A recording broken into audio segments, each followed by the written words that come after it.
오늘 은혜 받으실 말씀은 잠언 26장입니다. 잠언 26장 13절에서 17절 말씀입니다. 잠언 26장 13절로 17절까지의 말씀을 합독하시겠습니다. 다 같이 합독하십니다. 게으른 자는 길에 사자가 있다, 거리에 사자가 있다 하느니라. 문짝이 돌적이를 따라서 도는 것 같이 게으른 자는 침상에서 도느니라. 게으른 자는 그 손을 그릇에 넣고도 입으로 올리기를 괴로워하느니라. 게으른 자는 사리에 맞게 대답하는 사람 7보다 자기를 지혜롭게 여기느니라. 길로 지나가다가 자기와 상관없는 다툼을 간섭하는 자는 개의 귀를 잡는 자와 같으니라. 이 말씀으로 게으름은 죄악이다, 게으름은 죄악이다라는 제목의 말씀으로 은혜 말씀을 나누겠습니다. 영국에서 의사와 신학자가 서로 대화를 주고니 받거니 했습니다. 의사가 이런 말을 합니다. 제 생각에는 인간의 불행 중에 최대의 불행이며 질병 중에 가장 치명적인 질병이 있는데, 이 질병은 수술로도 치료할 수 없고 어떤 약으로도 치료할 수 없습니다. 이렇게 툭 던졌더니 그 말에 신학자가 고개를 가뚱거리면서 다시 묻습니다. 그것은 아직까지도 완전히 정복하지 못한 암 같은 병입니까? 그랬더니 의사가 힘없는 목소리로 대답을 합니다. 아닙니다. 암 같은 그런 병이 아니고 아무도 이 병을 잡지를 못했습니다. 이 병은 작은 악마 같은 건데, 이 작은 악마 같은 이름은 게으름입니다. 이 게으름이 인간을 비참하고 어리석게 만든다는 겁니다. 이것을 죄악의 씨앗이라고도 합니다. 이 불치병을 고치는 사람 세계의 모든 의사와 약사가 한 일보다 더 큰 일을 할 수 있을 것입니다. 그렇게 대답했다고 합니다. 게으름, 성경 속에서도 이 게으름 문제에 대해서 엄청나게 다루고 있습니다. 오늘 읽었던 본문 말씀 13절 이후의 말씀은 이 게으른 사람은 미련한 사람, 어리석은 사람이 또 다른 한 면의 모습이라고 말씀하고 있습니다. 할 일 없이 빈둥빈둥 돌아다니면서 자신의 게으름을 변명하는 사람이라고 말합니다. 이런 사람은 성경에서 말하기를 어리석인 사람일 뿐만 아니라 죄악 가운데 허우적거리고 있는 사람이라고 이야기를 합니다. 그래서 오늘은 본문을 통해서 게으름은 죄악이다 제목으로 말씀을 나누고자 합니다. 게으름이 모든 죄의 씨앗이라는 겁니다. 성서는 그렇게 말하고 있어요. 왜 그렇게 이야기할까요? 첫째로 게으른 자들은 일을 두려워합니다. 두려움이 가득 차 있어요. 두려움. 한 달란트 받은 자가 하나 주인으로부터 엄청난 책망을 받습니다. 한 달란트, 두 달란트, 다섯 달란트 나눠줘서 주인이 여행 중에 맡겨주고 1년 후에 돌아왔더니 다 자기들이 보고를 합니다. 다섯 달란트는 다섯 달란트를 남기고 두 달란트는 두 달란트를 남기고 다 잘했다고 칭찬을 듣습니다. 한 달란트 받은 사람은 한 달란트를 내놓습니다. 두 달란트 다 배로, 다섯 달란트 다 배로 남겨놓는데 이 한 달란트 받은 사람은 준 그대로 가져옵니다. 왜 그러냐 그랬더니 주인이 주신 거 빼앗길까봐, 이걸 활용하다가 빼앗길까봐 너무 두려워서 땅속에 묻어놨다 가져왔습니다. 그랬더니 주인이 뭐라고 그럽니까? 참 칭찬을 해주셨나요? 야, 너 지혜롭다. 그렇지. 그래도 본전치기 했으니까 지혜로운 삶을 살았니? 이렇게 이야기했나요? 악하고 게으른 종아 그랬어요. 악하다고 그랬어요. 왜 그게 약할까요?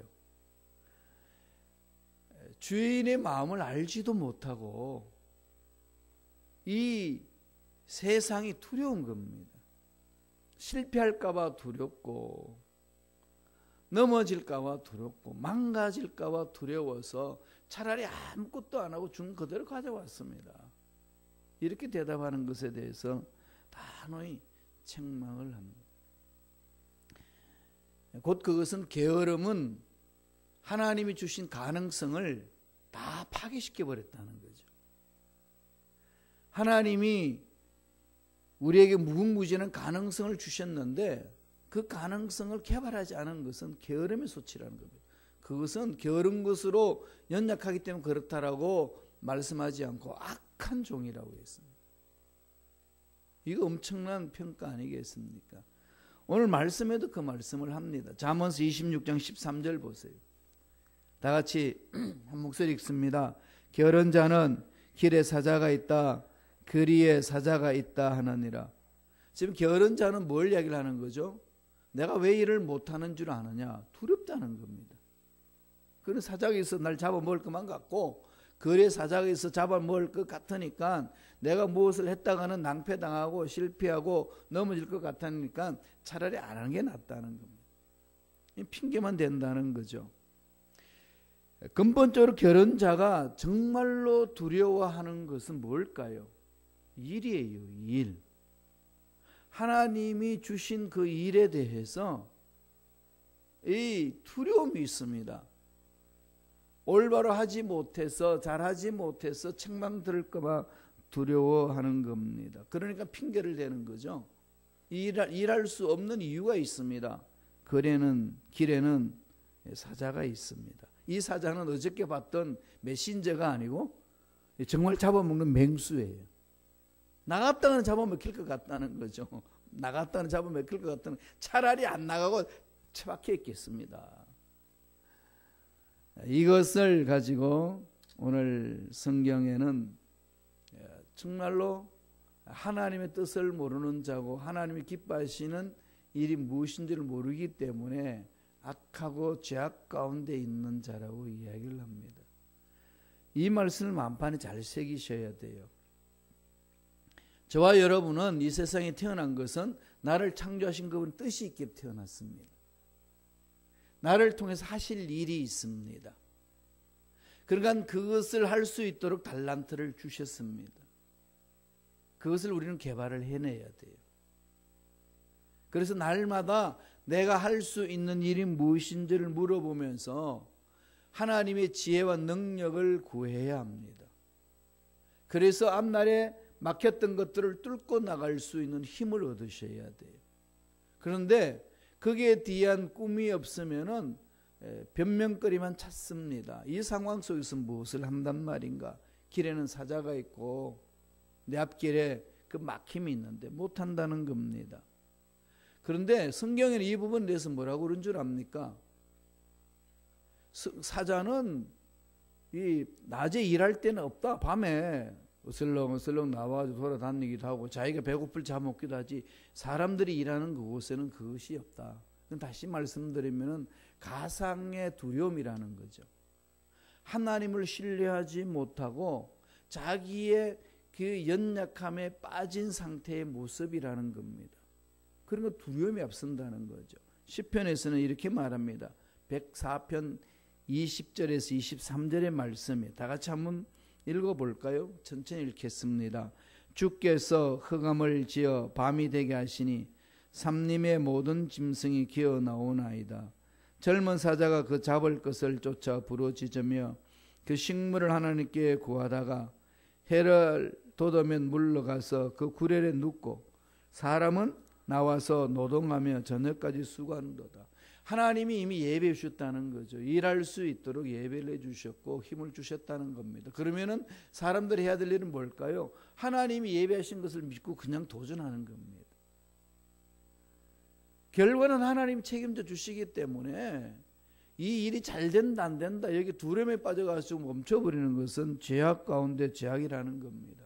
그건 한 달란트 받은 사람이 가진 자의 마음 자세도 그렇다는 겁니다. 오늘날 저와 여러분들이 이 세상이 너무 힘들고 어렵고 도저히 내 힘을 할 수 없다는 것 때문에 그 핑계로 그래서 핑계를 가지고 하나님이 기뻐하시는 일을 멈춰버리는 것은 하나님 보시기에 심히 악한 종이라고 그렇게 평가를 합니다. 그렇다면 오늘 이 말씀을 통해서 우리는 어떻게 일상생활에 적용을 해야 됩니까? 나이도 드셨는데 가진 것도 없는데 힘든데 찾아보세요. 아무리 나이는 늙어도 신앙은 늙지 않습니다. 아무리 나이가 늙어도 하나님 주신 축복은 사라지지 않습니다. 아무리 육체가 늙어도 힘이 없어도 중보 기도할 수 있는 능력이 사라지지 않습니다. 하나님 영원하시기 때문에. 그래서 바울이 그걸 이야기를 한 거죠. 겉은 후패하나 속은 날마다 새롭도다. 예, 날로 새로운 거죠. 하나님의 은혜가 날로 새로운 겁니다. 그 새로운 은혜로 이 세상에 일어나는 이 두려움을 주는 것을 차고 나가는 거죠. 그렇기 때문에 게으름과 하나님이 일하는 사람 사이에는 거리가 멉니다. 늘 하나님의 그 은혜 속에 들어가는 거죠. 두 번째로 게으름이 죄악이 되는 것은 게으른 자들은 시간을 낭비합니다. 시간을 낭비하는 거죠. 하나님이 저와 여러분 세상 사는 데 있어서 시간을 주셨어요. 하나님이 영원하시잖아요. 여러분 영원이라는 것이 뭘까요? 영원. 우리는 영혼을 잘 몰라요. 왜냐하면 우리는 유한한 세계에 있기 때문에. 하루살이한테 막 놀다가 내일 보자? 그럼 하루살이가 무슨 말인지 몰라요. 하루살이는 내일이 없기 때문에. 내일이라는 말을 모릅니다. 우리는 유한한 존재예요. 사라지는 존재인데 영원하다고 그러니까 도대체 그게 가슴에 와닿지 않습니다. 그래서 예수를 믿으면은 영원한 생명을 얻습니다. 영원히 삽니다. 이게 와닿지 않지 않아요. 잘 안 받아들여요. 그런데 예수를 믿으면은 50년간 더 삽니다. 이러면 벌써 머리에 계산이 확 들어와요. 암에 걸려가지고 곧 죽어야 된다는 사람한테 예수 믿기만 하세요. 50년 더 삽니다. 그러면은 눈이 번쩍 뜨는데 영원히 삽니다. 그러면은 그게 무슨 말인지 받아들이기 어려운 거죠. 왜 그럴까요? 유한한 존재이기 때문에 그렇습니다. 영혼이라는 것을 우리는 머릿속에 담을 수가 없어요. 그럼 이걸 어떻게 담습니까? 영원한 분을 만나야 돼요. 그분을 만나봐야 영혼이 무엇인지를 체험해서 압니다. 아무리 철학적으로, 신학적으로, 논리적으로 영혼을 설명해도 그게 와닿아요? 이거 솔직히 와닿습니까, 여러분? 머릿속으로는 와닿지 않는데 체험하고 나면 이해가 되잖아요. 그죠? 그게 신앙이에요. 그래서 체험을 가져야 돼요. 체험 신앙이 되어야 됩니다. 체험 신앙이 안 되면 도대체 목사님 지금 무슨 말을 하는지 이해가 안 되죠. 하루살이는 내일이 없기 때문에 내일을 이야기를 하면요, 하루살이는 무슨 말인지 이해가 안 됩니다. 관심이 없는 거지. 이게 우리 인생의 유한한 인생 속에, 시간 속에 사는 우리들에게 영혼을 이야기를 하면은요, 참 어렵습니다. 그래서 영원 하나님을 만나야 된다는 거죠. 오늘 말씀을 볼까요? 이 시간을 낭비하는 게으른자들 어떤 이야기 하는지 잠언서 26장 14절이에요. 26장 14절 다 같이 읽습니다. 문짝이 돌저 귀를 따라서 도는 것 같이 게으른 자는 침상에서 도느니라. 세상 하는 일이 두렵습니다. 능력도 없고 할 일도 없는데 두려우니까 침상에서 문짝이 돌적이 하나요? 문에 이렇게 이제 문을 열고 닫게 하는데 이렇게 문을 딱 고정하는 게 있잖아요. 그죠? 그 이제 그걸 중심으로 문이 왔다 갔다 하는 것처럼 침상에 누워 있으면서 뒹굴뒹굴합니다. 이렇게 누우니까 허리가 아프니까 저렇게 누워보고, 허리도 아프니까 누워 자는 게 힘들어서 엎어보기도 하고, 이런 두려움 속에 빠져버리면서 하나님이 주신 시간을 다 죽이는 거죠. 이게 게으른 자가 하는 짓이라는 겁니다. 삶에 있어서도 이 게으른 자는 빈궁이 도적같이 온다고 그랬고, 영적인 삶에 있어서도 마찬가지입니다. 예수를 닮고자 하는 열정이 없습니다. 왜 예수를 믿는지 이유를 모릅니다. 그래서 내 생활이 잘 되면은 예수님이 축복 주셔서 참 멋있게 신앙생활하는 것 같고, 열심히 기도하고 몸부림쳐도 그것이 내 원대로 안 이루어지면은 예수님도 안 계신 것 같고 하나님도 안 계신 것 같고 아무것도 아닌 것 같습니다. 그러니까 오직 신앙이 내가 잘 되고 안 되고 여기에 초점을 맞춰 있다가 보니까 곤도박질을 수도 없이 치는 거죠. 이러니까 예수를 닮아가는 일은 나하고 너무 멉니다. 그래서 그냥 제자리에서 맹맹 도는 거죠. 그래서 지극히 작은 일에 이겨내지를 못합니다. 그럼 신앙생활 하다 보면 늘 그러잖아요. 힘을 잃고 있고 교회 모임도 비실비실하고. 왜 그러냐 물어보면 시험 들었대요. 언제까지 시험 들겠냐고 물으면 모르겠대요. 이런 부분들이 왜 시험 들까요? 믿음의 세계 속에서 내 마음이 고정되어 있지 않기 때문에, 아버지 약속의 말씀이 고정되어 있지 않기 때문에, 환경에 따라서 신앙이 왔다 갔다 하기 때문에, 내 생각이 잘 되고 안 되는 것에 신앙생활을 잘한다 못한다의 기준을 두고 있기 때문에 늘 환경에 따라서 왔다 갔다 합니다. 이러면은요, 사탄이 흔드는 것에 대해서 절대로 이겨내지 못하고 하나님의 영적인 깊이 속에 들어가지 못합니다. 늘 불평 속에 빠져 있습니다. 사도 바울이 그런 관점에서 신앙생활을 했다면 사도 바울은 자살했을 겁니다. 예수를 위해서 목숨을 바쳐 충성했는데 사도 바울의 삶은 어땠습니까? 세상적인 눈으로 보면 비참합니다.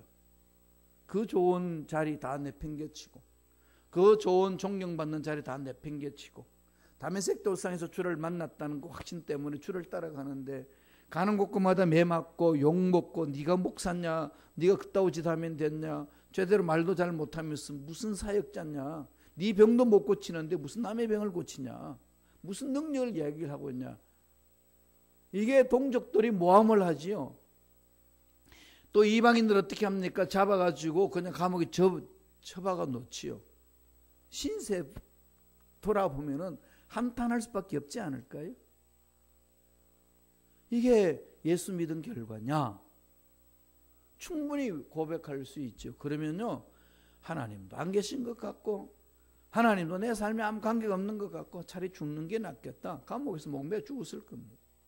그런데 그런 상황에 있는 사도 바울이 감옥 밖에 있는 사람에게 뭐라고 이야기합니까?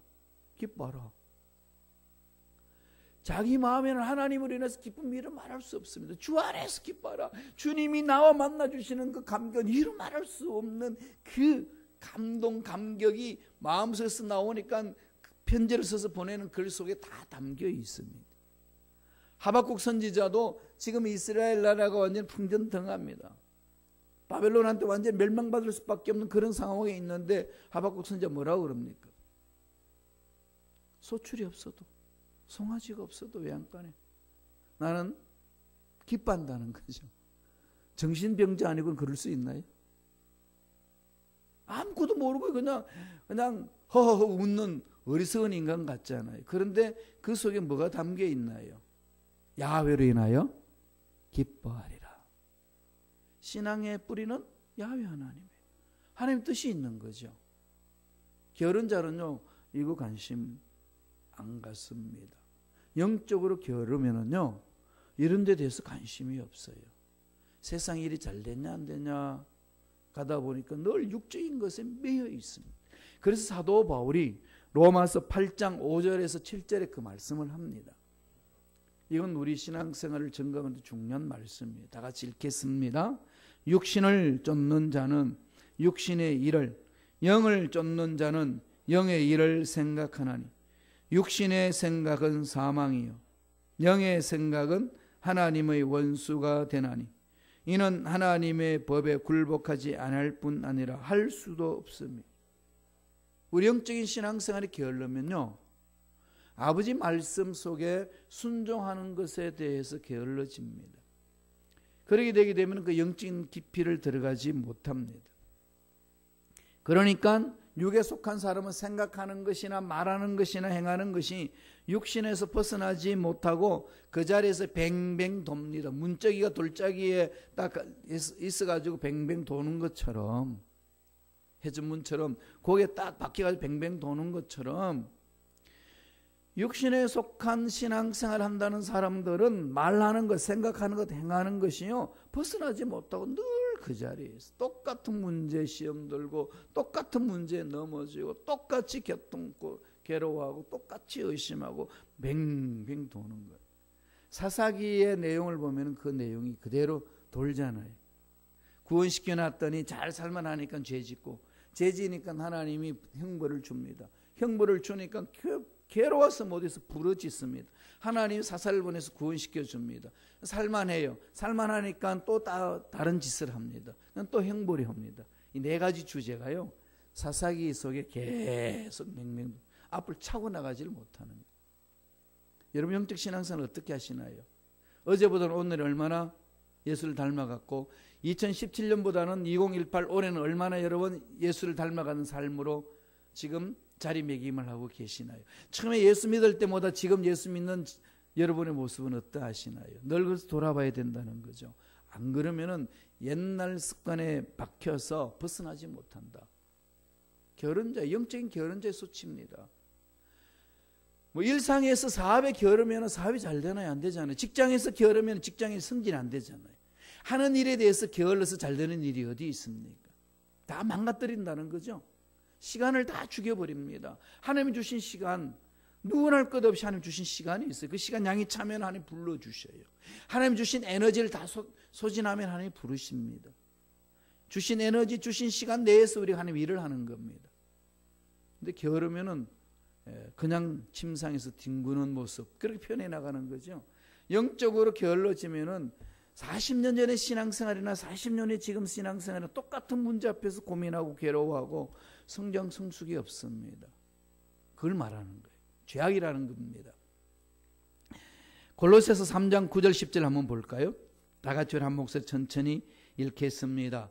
옛사람과 그 행위를 벗어버리고 새 사람을 입었으니 이는 자기를 창조하신 자의 형상을 따라 지식에까지 새롭게 하심을 받는 자니라. 새롭게 됐다는 거죠. 새로움은 성경에서 두 가지를 말합니다. 예수를 믿는 순간에 새 존재예요. 마귀의 종이었다가 하나님 자녀가 되었습니다. 이건 믿는 순간에 순간적입니다. 헬라어로는 카이노스를 쓰고 있어요. 순간적으로 새로워지는 거예요. 계란으로 비교 안 되는 무정란이었는데 유정란이 되는 겁니다. 생명이 있는 거예요. 순간적이에요. 그런 다음에 또 하나의 새로움이 있어요. 이젠 유정란이 된 계란은 뭐 해야 되죠? 병아리로 부화하는 과정으로 가잖아요. 그것처럼 하나님이 생명이 있는 자는 날마다 예수를 닮아가면서 새로워지는 겁니다. 그때의 골로새서 3장 10절에서 말하는 겁니다. 이 새로움은요, 용어가 달라요. 네오스를 씁니다. 카이노스와 네오스를 써요. 카이노스는 순간적으로 새로워지는 걸 말하고 네오스는 날마다 새로워지는 걸 말합니다. 날마다 새로워지는 거. gradually new being이 되는 겁니다. 그것을 성화라고 이야기를 해요. 지금 저와 여러분들은 새벽 예배 드린 저와 여러분들의 삶은 뭐죠? 날마다 새로워져야 돼요. 그걸 가지고 오늘 골로새서 3장 9절 10절에 무슨 말입니까? 새 사람을 입는다는 거죠. 입었다는 거죠. 어떻게 입습니까? 자기를 창조하신 자의 형상을 쫓아 지식에까지 새롭게 하심을 받는다. 지식에까지 새로워진다는 걸 뭐죠? 생각이 새로워지고 가치관이 새로워지고 세계관이 새로워지는 겁니다. 관점이 바뀌어지는 거죠. 신앙 성장 성숙하면 바뀌는 것은 생각이 바뀌는데 바라보는 관점이 바뀌어집니다. 컵을 봤을 때에 컵에 물이 반이 있는데 이전까지는 컵에 물이 반밖에 없다라고 가는데 이제는 컵에 반이나 물이 있다. 늘 할 수 있는 쪽으로 있다는 쪽으로 집중해 나가는 거죠. 500여 기적을 일으킬 때에 빌립은 계산해서 안 됩니다. 결론 내리고 안드레는 안 되지만은 이 애기 도시락이 있습니다. 물고기 2마리와 떡 5개가 있습니다. 이걸 가지고 우리는 할 수 없지만은 전능하신 하나 주님은 하실 수 있지 않습니까? 내놓습니다. 달라지는 거죠. 이게 처음 출발에는 별 차이가 없는 것 같은데 마지막 결론은 어마어마합니다. 이게 바뀌어지는 거죠. 자꾸 날마다 새로워지는 거. 날마다 생각이 새로워져. 하나님은 날마다 새롭다고 그러잖아요. 날마다 새로우신 분인데 그 새로우신 성실하심이 날마다 성실하시다는 거죠. 이 하나님의 성품이에요. 시간을 죽일 시간이 없다는 거죠.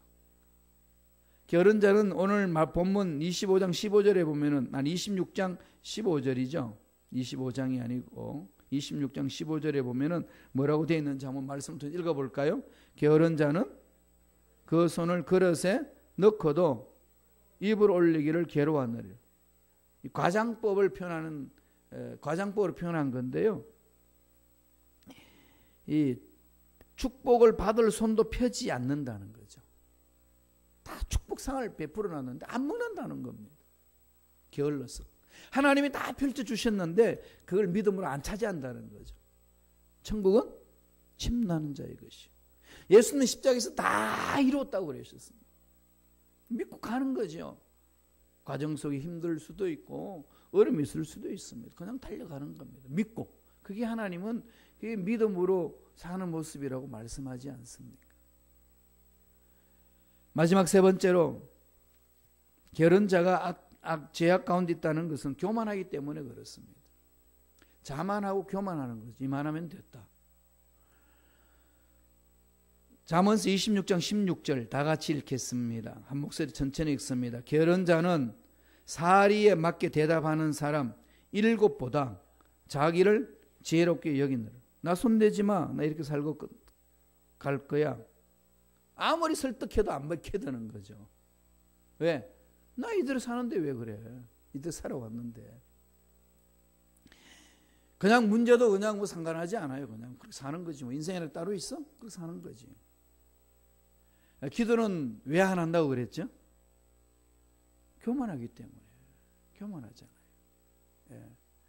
이 게으른 사람들 보면은요, 그 속에 변명거리만 찾고 그러다 보니까 시간을 죽이고 그러면서 그 속에 자기 스스로의 자만감에 빠져 있습니다. 그 뿌리는 교만이에요. 하나님을 신뢰하지 않기 때문에 그렇습니다. 우리는 연약합니다. 그러나 하나님은 강하신 거예요. 하나님 다 이루셨다고 그랬는데 하나님 앞에 그럽니다. 하나님 도저히 내가 내 힘으로 못하겠습니다. 어렵습니다. 그럼 하나님 뭐라고 그러겠어요? 쏘아. 그래서 어쩌다는 거예요. 너희들 위해서 성령을 보내주고 너희들 위해서 갈 길을 열어줬는데 이미 성령을 주시지 않았느냐 그러죠. 따라서 저와 여러분들 신앙 삶에 있어서 날마다 성령의 능력으로 사로잡히면은 성령이 주시는 지혜로 이 세상 어렵고 힘든 것을 뚫고 나갈 수가 있고 시간 관리를 할 수 있는 지혜가 생기는 겁니다. 그래서 허송세월을 하지 아니하고 주신 에너지 함부로 낭비하지 않습니다. 사도 바울은 천국에서 하늘에서 부르신 그 부름의 상을 위하여 날마다 달려간다고 그랬습니다. 이런저런 핑계대지 않습니다. 그런데 하나님 앞에 그게 메인바가 되지 않으면 쓸데없는 데 간섭을 합니다. 엉뚱한데 다 시간 다 뺏기고 에너지 다 낭비하는 거죠. 이것을 가지고요, 오늘 본문 17절은 이렇게 표현을 합니다. 한번 읽어보실래요? 참 멋진 말을 하고 있어요. 다 같이 읽습니다. 잠언서 26장 17절. 길로 지나가다가 자기에게 상관없는 다툼을 간섭하는 자는 개 귀를 잡는 자와 같으니라.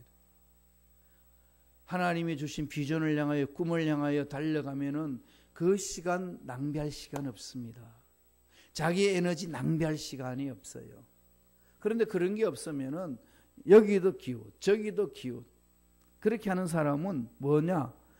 자기와 상관없는 다툼을 간섭하는 자. 동네방네 감초가 돼가지고 이 말 저 말 다 틈지면서 가는 거죠. 그런 자는 개 귀를 잡는 자와 같아. 개귀 잡아보셨어요? 한번 잡아보세요. 하셨어. 어른하고 돌려서서 그냥 물어버립니다. 잡혀먹는 거죠. 그래서 결론 내려요. 26장 12절에 우리 읽지 않았습니다만 잠언서 26장 10절 다 같이 읽겠습니다. 내가 스스로 지혜롭게 여기는 자를 보느냐 그보다 미련한 자에게 오히려 희망이 있는, 가장 미련하다는 거죠. 날마다 자기 자신을 돌아보면서 교만할 시간 없습니다. 하나님께 맡겨 나가야 돼요. 그리고 부르짖어야 됩니다. 염려할 시간이 있으면은, 근심 걱정할 시간이 있으면은 뭘 해야 되죠? 기도해야 돼요. 그럼요. 교회 일이 염려됩니까? 여러분 앞날이 염려됩니까? 자녀들이 염려되나요? 사업이 염려되고 직장이 염려됩니까? 가정이 염려되나요? 부르짖으세요. 해야 될 일은 그거예요. 그래야 하나님과의 만남을 가질 수 있고 하나님 주신 시간 활용할 수 있고 하나님이 기뻐하시는 일을 감당할 수가 있습니다. 그렇게 할 때에 잘했다 칭찬받는 일꾼으로 평가받을 수 있지, 한 달란트처럼 악하고 게으른 종이 악하다고 그랬습니다. 제약 가운데 거한다는 거죠. 그러므로 저와 여러분들은 인생사에 있어서 다른 사람이 어떻게 믿느냐, 어떻게 기도하느냐, 어떻게 봉사하느냐 상관없이 나는 어떤 사람이고 어떻게 사느냐, 이게 중요한 문제입니다. 하나님 앞에서 날마다 하나님 앞에서 자신을 돌아보면서 하나님 예배하신 복을 듬뿍 체험하고 누리시기를 간절히 축원드립니다. 기도하겠습니다. 하나님 아버지, 감사와 찬양을 드립니다. 미련하고 어리석은 우리들을 주님의 피로 값주고 사셔서 자녀로 삼아주신 은혜에 감사와 찬양을 드리옵나이다. 이제 하나님의 자녀가 되어서니 더 이상 미련스럽고 더 이상 게으른 자의 모습에서 벗어나게 도와주시고 옛 습관에서 벗어나서 날마다 새 사람이 되는 삶을 살아가는 우리 모두에게 축복하여 주옵소서. 내 앞날에 장애물이 있고 문제가 있고 내 힘으로 감당할 수 없다고 주저앉는 자가 되지 말게 하여 주시고, 모든 문제보다도 크신 주를 바라보면서 날마다 믿음으로 달려가는 일꾼들에게 축복하여 주옵소서. 악한 마귀들은 떠나갈지어다. 두려움을 주는 귀신은 사라질지어다. 우리를 미혹하게 넘어지게 하는 마귀는 모든 어감의 세력은 떠나갈지어다. 성령이여 말씀에 쓰게 도와주시고 말씀의 신앙의 뿌리를 내리게 도와주셔서 어떤 문제를 만나도 어떤 상황에 있든지 흔들리지 않게 하여 주시고 주를 닮아가는 능력의 일꾼들에게 역사하여 주옵소서. 은혜 감사 예물 드립니다. 드린 손길 기억해 주시고 예배하신 놀란 복이 넘쳐나는 복된 손길에게 축복하여 주옵소서. 감사하고 예수님 이름으로 축복하며 기도드리옵나이다. 아멘.